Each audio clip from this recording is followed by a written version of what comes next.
लखनऊ के sapphire apartment में CBI की टीम ने छापेमारी की है। जी हां, पिछले कुछ घंटों से आईएएस बी चंद्रकला के ठिकानों पर सीबीआई की छापेमारी लगातार जारी है। अलग अलग जगहों पर बताया जा रहा है कि 12 जगहों पर ये छापेमारी लगातार जारी है, जिसमें दिल्ली एनसीआर के कुछ इलाके भी शामिल हैं और बताया जा रहा है कि काफी कुछ इन छापेमारियों में सीबीआई को हासिल भी हुआ है। बिल्कुल, और आईएएस जो बी चंद्रकला काफी चर्चित आईएएस रही हैं, हालांकि अभी स्टडी लीव पर चल रही हैं, लेकिन खबर यही है कि उनके ठिकानों पर छापेमारी की गई और बताया यही जा रहा है कि हमीरपुर और बुलंदशहर में जो डीएम रहते हुए अवैध जो खनन के पट्टे दिए गए थे उसमें अनियमितताएं बरती गई थी, जिसके बाद ये छापेमारी की गई। हमारे सहयोगी अरविंद चतुर्वेदी हमारे साथ लगातार बने हुए हैं। अरविंद, छापेमारी लगातार चल रही है, क्या खबर ये भी आ रही है कि जो आईएएस है चंद्रकला, उनके खिलाफ एफआईआर भी दर्ज कर ली है?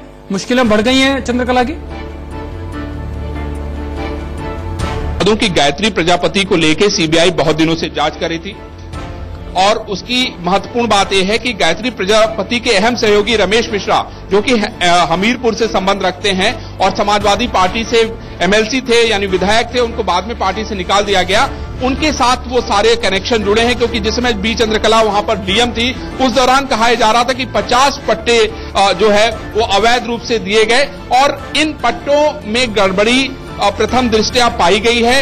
ये मामला कोर्ट में गया था और कोर्ट की तरफ से ये सारी जांच हुई और जांच में बहुत सारी चीजें जब सामने आई तो उसके बाद सीबीआई ने छापेमारी की है। मैं आपको बता दूं कि इन सारी कड़ियों को सीबीआई जोड़ने की कोशिश कर रही है कि आखिर किस तरीके से अवैध खनन में बहुत सारे जो ब्यूरोक्रेट्स की बात हो रही थी उत्तर प्रदेश के, वो कैसे लिपटे, उन सारे कड़ियों के जोड़ने के अरविंद, यही हम जानना चाहते हैं कि और किस किस अधिकारी का नाम इस पूरे मामले में आ रहा है और क्या अभी तक की जो छापेमारी हुई है उसमें कुछ इस तरह के कोई अहम दस्तावेज मिले जिसके बारे में हमें जानकारी मिली हो? देखिए, यहाँ पर रमेश मिश्रा जिनका मैं जिक्र कर रहा था, जो एमएलसी है, उनके यहाँ छापेमारी हुई है। उनके यहाँ भी बहुत अहम दस्तावेज मिले हैं और कहा जा रहा है कि लखनऊ के हजरतगंज में स्थित जो सफायर अपार्टमेंट है वहां पे भी जो छापेमारी हुई है वहां से भी बहुत कुछ बरामद हुआ है।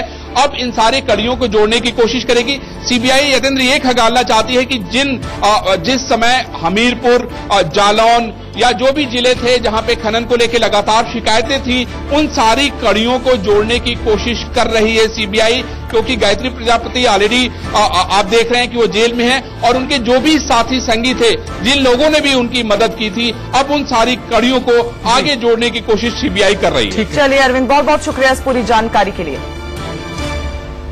इस वक्त की एक और बड़ी खबर आ रही है।